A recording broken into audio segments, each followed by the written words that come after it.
이제 새로 들어가게 될 단원명 한번 확인해 보도록 하겠습니다.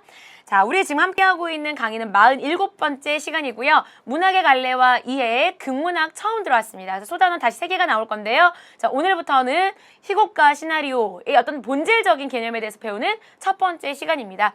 자, 여러분 희곡과 시나리오를 이제 크게 극문학이라고 이야기를 하는데요. 이 극문학과 관련된 개념들이 사실 아주 많습니다. 아주 많지만 오늘은 우리 교재 156쪽 딱 한 페이지만 나와 있습니다. 그 이론의 내용이요. 그래서 아주 깊이 막 세심하게 들어가지 않을 거예요. 다음 소단원에서 또다시 이론이 나오기 때문에 오늘 너무나 많은 걸 하면 다음 시간이나 그 다음 시간에 또 계속 이제 할 내용들을 오늘 막 빠른 속도로 막 겉핥기로 막 쭉쭉 이렇게 해버리는 건 별로 의미가 없죠. 그죠? 그래서 오늘은요, 극문학과 어떤 극문학 안에 있는 희곡과 시나리오의 개념, 그리고 그것이 어떻게 다른지, 어떤 특징들을 가지고 있는지에만 집중해서 좀 자세하게 배워보도록 하겠습니다. 자, 여러분 교재는 156쪽을 펴주시면 되겠습니다. 희곡을 먼저 들어가 보도록 할게요. 자, 여러분 희곡이라는 것은요, 시나리오와 큰 차이가 있죠. 자, 일단 차이점을 알아야 이 두 가지를 먼저 구별하면서 갈 수 있으니까 희곡과 시나리오의 차이를 먼저 보도록 하겠습니다. 희곡은요, 자, 뜻 나와 있죠. 밑줄 한번 쳐보겠습니다. 무대에서의 공연을 전제로 한다 라고 나오죠. 자, 이거는요, 무대 공연을 전제로 하는 무대 공연을 전제로 하는 갈래입니다. 희곡이라고 하죠. 자, 그렇다면 시나리오는 무엇을 전제로 하냐? 자, 밑에 나와 있는데요. 자, 촬영을 목적으로 라고 나와 있죠. 자, 여러분 그 옆에다가 스크린 상영을 전제로 한다 라고 한번 적어볼까요? 상영을 전제로 한다.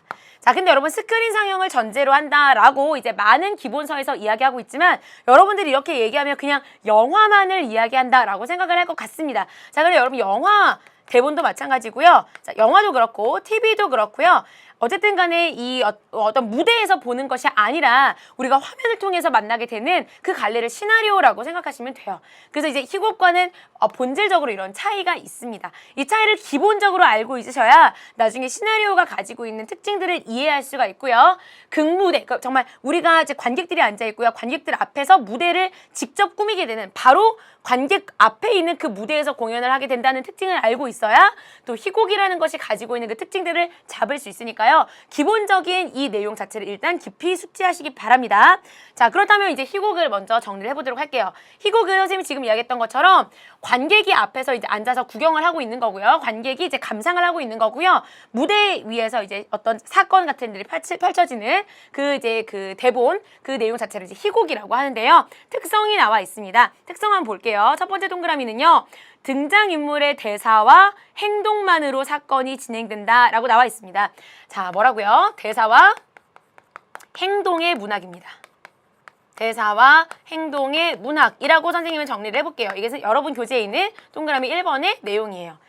자, 여러분 희곡문학은요, 서사문학, 우리가 지난 시간까지 배웠던 서사문학과 아주 비슷한 점이 많습니다. 자, 어떤 점이 비슷하냐면요, 특정한 하나의 사건, 자, 서사문학이라고 했어요. 자, 서사문학은 사건, 같은 말 뭐였죠? 그렇죠, 이야기, 갈등이 핵심이 되는 겁니다. 요게 이제 서사문학이에요. 여러분이 오해하면 안 되는 것은 서사문학이라고 한다고 해서 사건과 갈등, 이야기 이런 것들이 핵심이 된다고 해서 정서는 아예 들어올 수 없냐? 그건 아니죠. 서정문학은 뭐가 핵심입니까? 정서가 핵심입니다. 정서가 핵심이라고 해서 사건은 아예 존재하면 안 되냐, 시에서. 그런 건 아니라는 거예요. 자, 그런데 포인트가 서사문학에서는 사건의 핵심이 있다는 거고 서정문학은 정서의 핵심이 있다는 거예요. 자, 여러분 극문학도 이런 서사문학과 마찬가지로 사건과 갈등이 핵심이에요. 극문학도. 자, 그렇다면 서사문학과 극문학은 어떠한 차이가 있냐? 서사문학은 이 사건을 전달해주는 한 사람이, 그 대리인이 분명히 따로 존재해요. 그걸 뭐라 그러냐면, 그렇죠, 서술자라고 합니다. 자, 그런데 극문학은 분명히 똑같이 사건을 다루고 있지만 한 명의 서술자가 쫙 이야기해주는 형태를 가지고 있는 것이 아니라 그 사건을 등장인물들이 대사와 행동을 통해서 드러내 보여준다는 점에서 서사문학과 가장 큰 차이가 있어요. 그래서 여러분 나머지 대사와 행동, 서술자는 존재하지 않고 대사와 행동으로서 극문학을 표현한다 라는 점만 제외하고는 서사문학과 아주 많은 부분이 비슷하기 때문에 실제로 서사문학 문제를, 소설을 잘 푸는 학생들은 극문학도 어렵지 않게 많이 풉니다. 그래서 여러분 이 차이를 가장 중요한 차이로 여러분들이 일단 알고 있으셔야겠습니다. 동그라미 1번의 내용이었고요. 자, 동그라미 2번 볼게요. 지시문을 사용하여 등장인물의 행동을 지시한다 라고 나와 있습니다. 대사와 행동이라고 했는데요. 이 행동은 지시문으로 표현을 한다라고 나와 있습니다. 지시문도 여러분 무대 지시문도 있고 행동 지시문도 있는데요. 자, 지시문 자체 서술자가 없으니까 이 사람의 행동을 다 글로 쓸 수가 없는 거예요. 글로 쓰는 것이 아니라 행동 자체를 어떤 대본 자체에서 이미 행동의 묘사를 다 설명을 해주고 있습니다. 두 팔을 막 흔들면서 이런 식으로 괄호 안에 이렇게 해서요. 여러분들이 아마 중학교 때 지문 이렇게 배웠을 텐데요. 이런 지시문들을 통해서 행동을 표현하고 있다. 자, 여러분 동그라미 세 번째 보겠습니다. 아주 중요한 이야기를 할 건데요. 자, 동그라미 세 번째.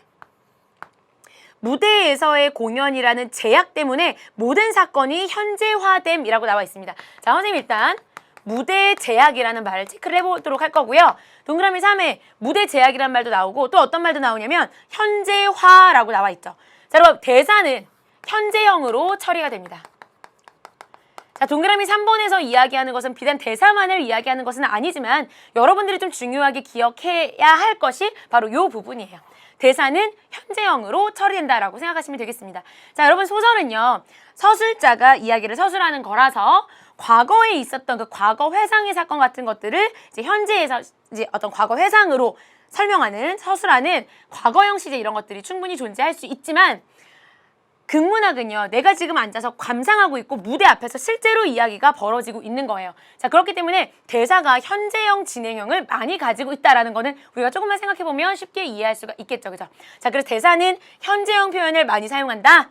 현재형 표현을 사용합니다. 자, 그리고 행동은 지시문으로 설명을 하게 되어 있다. 자, 지금 선생님이 얘기할 것은 자, 극문학이기 때문에 바로 관객들 앞에서 공연이 이루어져야 하기 때문에 무대 제약이 따를 수 있다. 자, 여러분 이게 무슨 말이냐면요. 선생님이 극문학 이제 뮤지컬을 보러 갔었습니다. 자, 젊은 베르테르의 슬픔이라는 작품을 봤었는데요. 여러분 실제로 그 작품을 읽어보신 분이 있으세요? 자, 아주 좋은 작품이에요. 근데 여러분 젊은 베르테르의 슬픔에 보면 맨 마지막에 주인공 베르테르가 총으로 스스로 목숨을 끊는 부분이 나옵니다. 자, 그런데요 이제 뮤지컬이니까 이제 머리에 총을 이렇게 딱 대고 노래를 쫙 불러요. 자, 그리고 맨 마지막에 실제 소설이 나오는 것처럼 목숨을 끊어야 되는데 자, 그러면 앞에서 관객들이 앉아 있습니다. 그러면 정말 할 수 없죠. 정말 그 행동이 실제로 이루어질 수는 없는 행동이죠. 그죠? 자, 그럴 때 어떻게 처리할까요?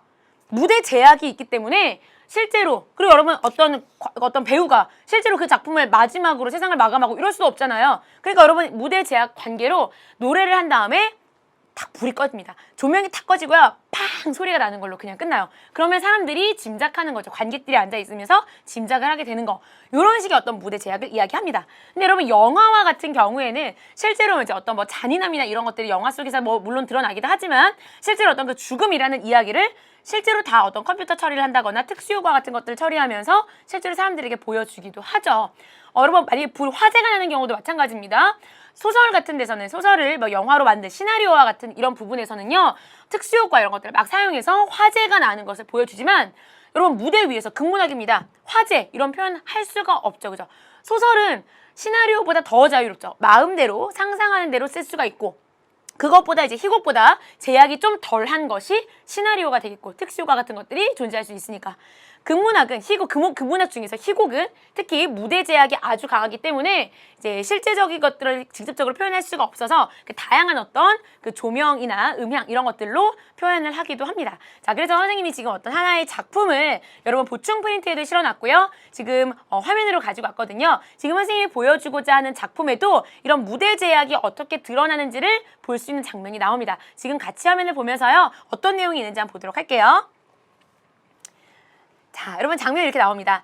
자, 구포댁 허겁지겁 곰치를 쫓아 나가버린다. 무대인 침통한 얼굴에 성삼이 혼자 한동안 넋을 빼고 서 있다가 불현듯 바삐 헛간으로 간다 라고 나와 있습니다. 자, 여러분 등장인물이 여러 명 나오는데요. 구포댁, 그 다음 곰치, 그리고 성삼이가 나옵니다. 자, 그런데요 곰치를 구포댁이 따라 나가는 장면이 나오고요. 자, 구포댁을 따라 나가는 부분이 나오고 자, 그리고 성삼이가 혼자 앉아 있습니다. 자, 자, 여러분 이 성삼이가요 어떤 행동을 하고 있냐면 넋을 빼고 앉아 있습니다. 아마 이 세 명이서 같이 이야기를 했던 것 같은데요. 곰치를 따라서 구포떼기 가버린 이 빈 무대 위에 성삼이가 혼자 넋을 빼고 서 있다가 자, 성삼이가 이동을 하는데 헛간 쪽으로 가게 됩니다. 자, 여러분 헛간에 어떤 일이 있는지 한번 보도록 하겠습니다. 자, 성삼이의 대사가 나오죠. 처절하게. 여러분 이런 것들이 이제 그 행동을 어떻게 이야기를 해야 될 것인지에 대한 어떤 행동을 이야기해주는 지시문이 될 겁니다. 기가 막혀. 이러면서 헛간 속에 발을 들여놓으며 고개를 설레설레. 이럴 수가! 이러면서 헛간 속으로 들어가 버린다. 자, 어떤 사이, 포즈가 있어야 되고요. 기겁해서 나오면서 뭐라고 얘기하냐면 슬슬이가 목을 메고 죽었구나. 슬슬이가 죽었어. 슬슬이가 죽어. 이러고 나옵니다. 자, 여러분 이걸 실제로 우리가 무대에서 공연을 보았다고 생각을 해볼게요.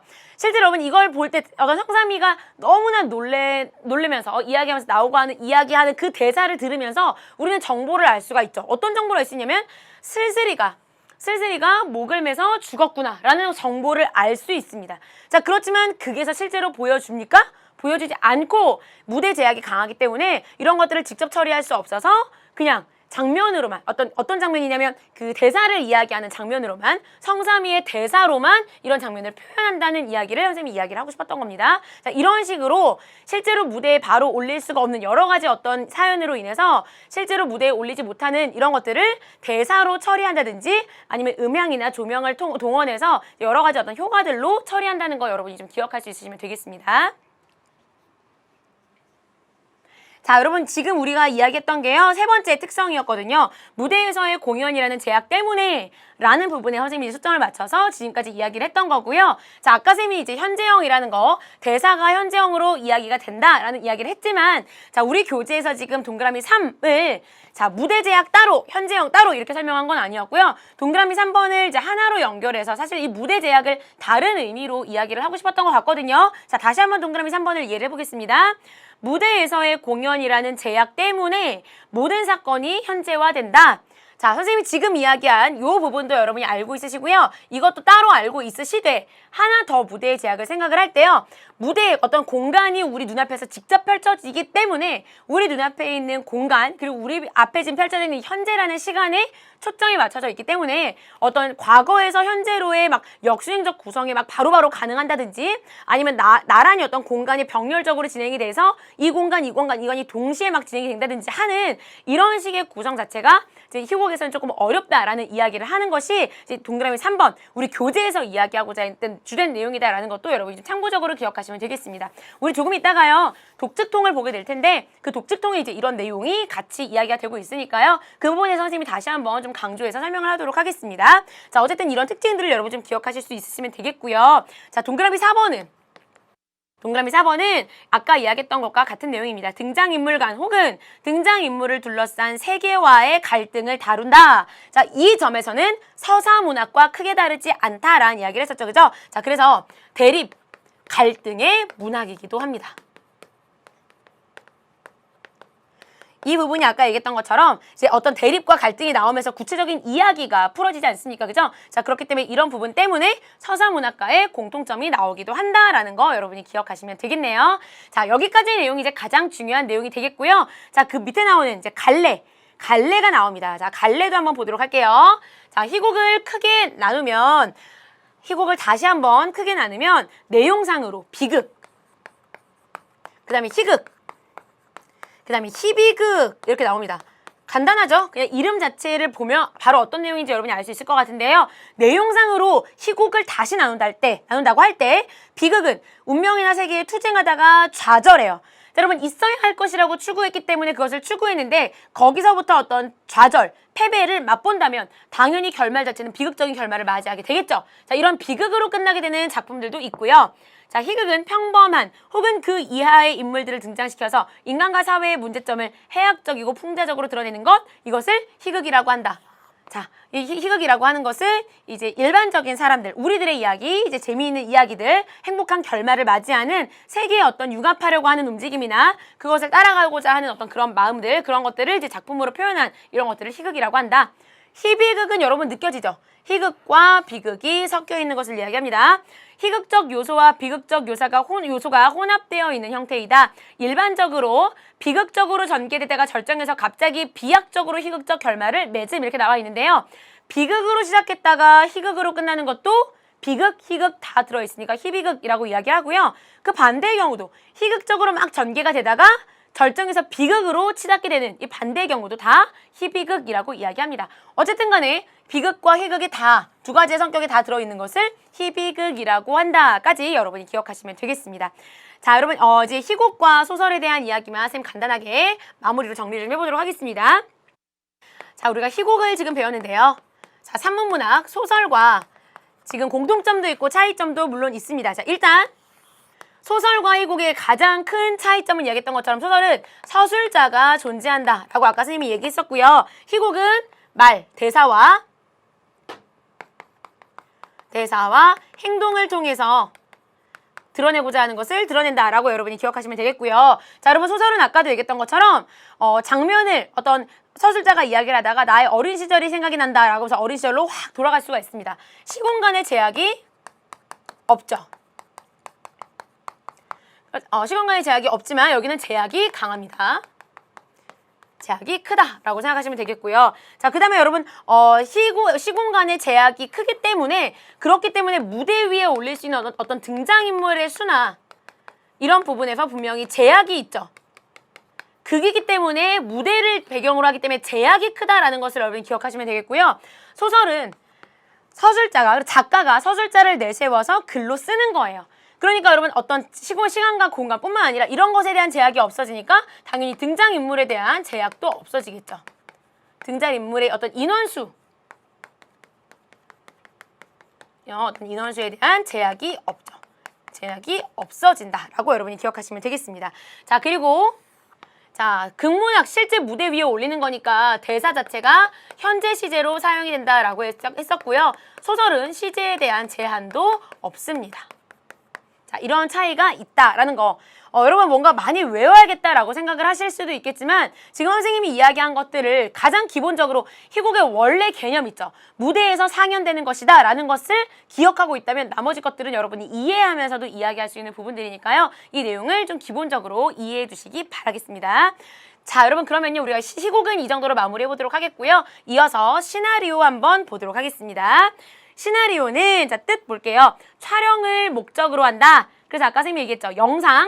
영상에다가 보여주는 것, 영상으로 보여주는 것, 스크린 상영을 전제로 하는 것이다. 자, 근데 여러분 이 시나리오도요. 희곡과 마찬가지로 소설과의 공통점은 사건과 이야기가 핵심이 되는 것이고요. 작가가 꾸며냈다라는 점에서 공통점을 가지고 있습니다. 자, 특성을 한번 위주로 보도록 하겠습니다. 특성은요. 자, 주로 대사와 행동으로 표현된다라고 했죠. 대사와 행동으로 표현된다라는 점에서는 희곡과 같습니다. 자, 여러분 두 번째, 시간적 공간적 배경의 제약이 없고라는 점이 이제 극문학 중에서 희곡과의 좀 차이가 되겠죠. 이거는 무대에 올리는 게 아니지 않습니까? 그죠? 그러니까 시공간에 제약이 없다. 그래서 여러분 오늘날은 컴퓨터 그래픽 있고 이러니까요. 어떤 한 3,000명 이런 무리들이 운집해 있는 거 혹은 아주 과거에 로마 병사들의 모습 이런 사람들이 엄청나게 많은 구름같이 모여있는 이런 로마 병사 이런 것들도 다 컴퓨터로 재현해낼 수가 있지 않습니까? 그죠? 자, 그러니까 어떤 시공간의 제약 같은 것들이 전혀 없죠. 그리고 무대에서 아까 선생님이 얘기했던 것처럼 과거, 현재 이런 걸 동시에 왔다 갔다 바꾸기가 너무나 힘들고 어떤 다른 무대 제약들도 선생님이 많이 설명을 했지만 지금 시나리오 자체는요. 편집의 기술이 다양하기 때문에 여기서 지금 장면의 전환 자체도 아주 자유롭게 이동이 될 수 있죠. 그래서 우리 영화 같은 거 볼 때 현재에서 과거에서 다시 현재로 전환 자체가 자주 이루어지지 않습니까? 그죠? 자, 그래서 시간과 공간의 제약이 거의 없다. 전혀 없다. 장면의 전환이 자유롭다라는 거 기억하시면 되겠습니다. 자, 그럼 많은 학생들이요. 이게 딱 본문을 보면서 이게 희곡인지 아니면 시나리오인지 요거를 보는 방법부터를 잘 모르는 학생들이 많거든요. 자, 여러분 이게 딱 본문을 보면서 다 대사와 행동으로 들어간다는 점에서 같으니까요. 근문학이 다 공통점이니까 이게 그러면 이 하나의 지문을 보면서 이 지문이 지금 희곡을 이야기하는 걸까 시나리오를 이야기하는 걸까 고민하는 학생들이 있습니다. 근데 찾아내는 방법 자체는 아주 쉬워요. 그 방법은 바로 뭐냐면 동그라미 3번이죠. 시나리오 용어가 등장하면 돼요. 자, 그래서 선생님이 이제 아주 유치하게 뭐라고 얘기하냐면 다른 거 자꾸 깊이 있게 보려고 하지 말고 시나리오는 언제나 씬 넘버가 등장한다. 요런 이야기, 이런 거. 아니면 뭐 페이드 인, 페이드 아웃, 오버랩 이런 거 같은 어떤 시나리오의 용어들이 자주 드러난다라는 것을 여러분들이 좀 기억하시면 되겠습니다. 그래서 선생님이 항상 학생들이 어려워하니까 쉽게 단순하게 이야기하려고 희곡과 시나리오 장면을 딱 보면서 이게 희곡인지 이게 시나리오인지를 모르겠으면 영어 약자가 막 있는지 봐라 이런 이야기를 하거든요. 이 시나리오 용어 자체가 이런 식으로 등장을 한다라는 것도 여러분이 알고 있으시면 되겠습니다. 시나리오 용어를 사용한다라는 것도 알고 있으셔야 되고요. 자, 그리고 이제 각각 선생님이 아주 대표적인 것들을 썼는데 뭐 선생님이 지금 보충 프린트에다 올려놨죠, 그죠? 여러분 시나리오 용어 우리 영어랑 연결시켜서 여러분이 어떤 장면들을 이야기할 장면 전환이 어떤 것들을 이야기하는 건지 화면이 뭐 차차 밝아지는 건지 어두워지는 건지 두 개의 화면을 겹치는 건지 이런 시나리오의 용어 같은 것들을 여러분이 알고 있으셔야 됩니다. 왜냐면 실제로 수능이나 모의고사에요.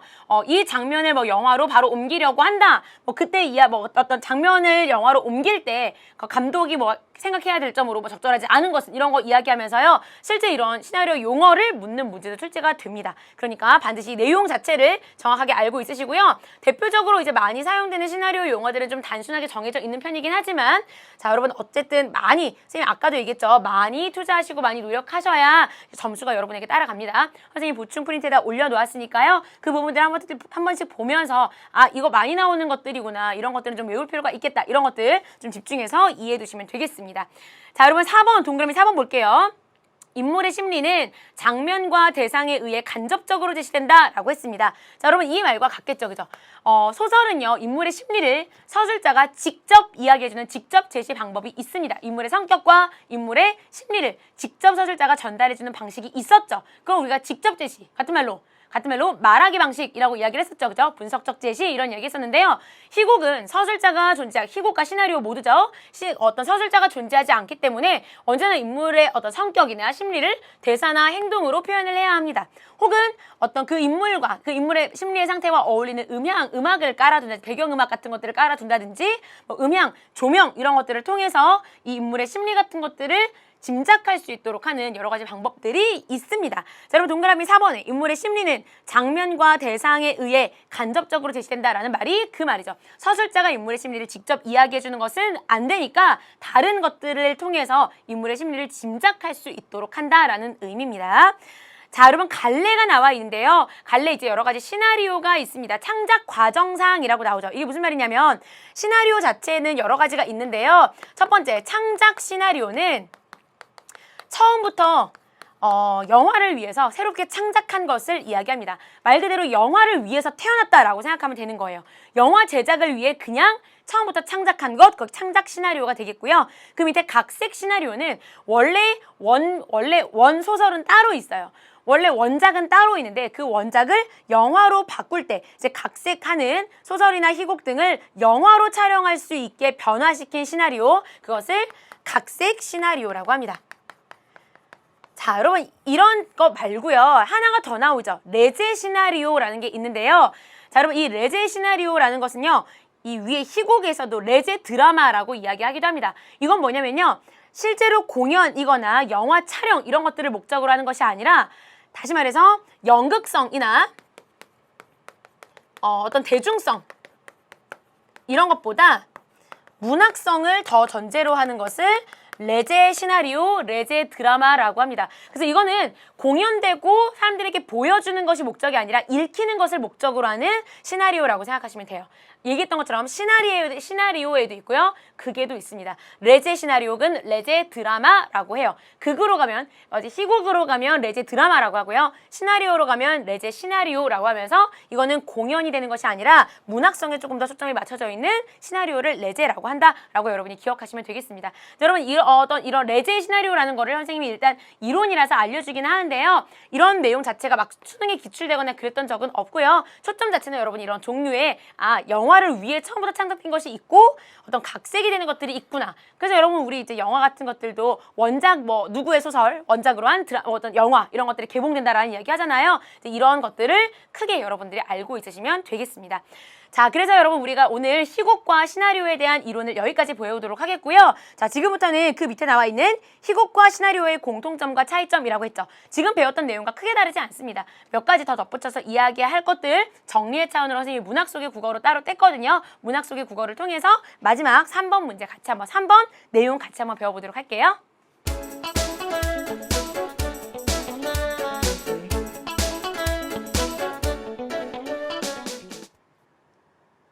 자, 여러분 문학 속의 국어 한번 배워보도록 하겠습니다. 여러분 교재 156쪽에 제일 밑에 나와 있는 3이라고 나와 있는 부분인데요.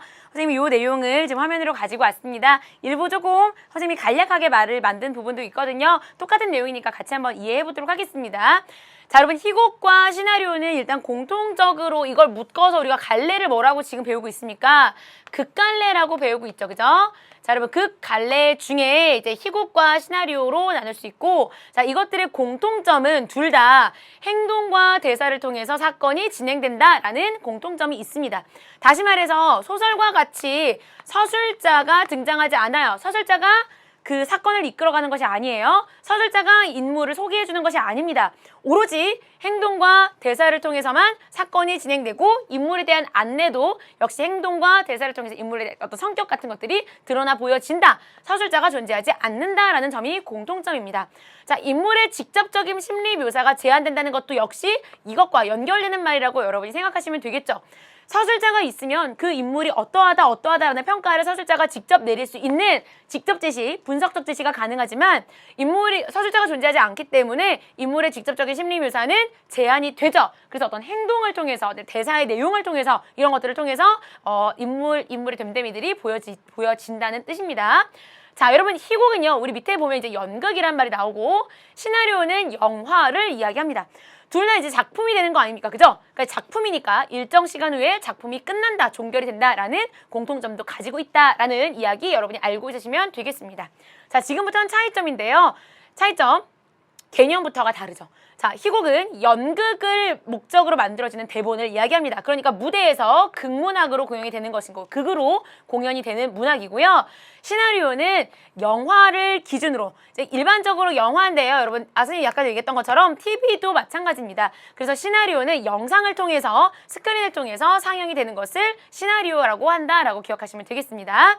자, 여러분 이제 극에서 이제 공연이 되어야 되니까요. 무대적 효과를 사용한다면 영화나 TV 같은 것들은요, 기계적 조작에 의한 어떤 효과가 사용되기도 한다라는 거 당연한 이야기죠. 연결해서 여러분이 알아두시면 되겠고요. 자, 여러분 이 부분은 선생님이 다음 소단원에서 알려주겠습니다. 구성에 대한 이야기인데요. 기본 단위 자체가 희곡은 막과 장이라는 기본 단위가 있고요. 이제 시나리오에 대한 어떤 단위는 시퀀스와 씬이라는 기본 단위가 있다라는 건데, 이거는 오늘 선생님이 얘기했던 것처럼 우리가 지금 소단원 1단원 희곡과 시나리오라는 단원으로 함께 배우고 있지 않습니까? 그죠? 이제 우리 이 소단원 제목도 1, 2, 3으로 나가게 되는데요. 그때 이제 그 구성에 대한 단원에서 다시 한번 자세하게 배워보도록 하겠습니다. 어떤 그냥 기본적인 단위 자체 이름이 다르다라는 거 여러분이 기억하시면 된다는 뜻이거든요. 자, 오늘은 희곡과 시나리오의 어떤 기본적인 개념, 그 기본적인 개념으로부터 나올 수 있는 특징 같은 것까지 여러분이 정확하게 숙지해 두시면 되겠습니다.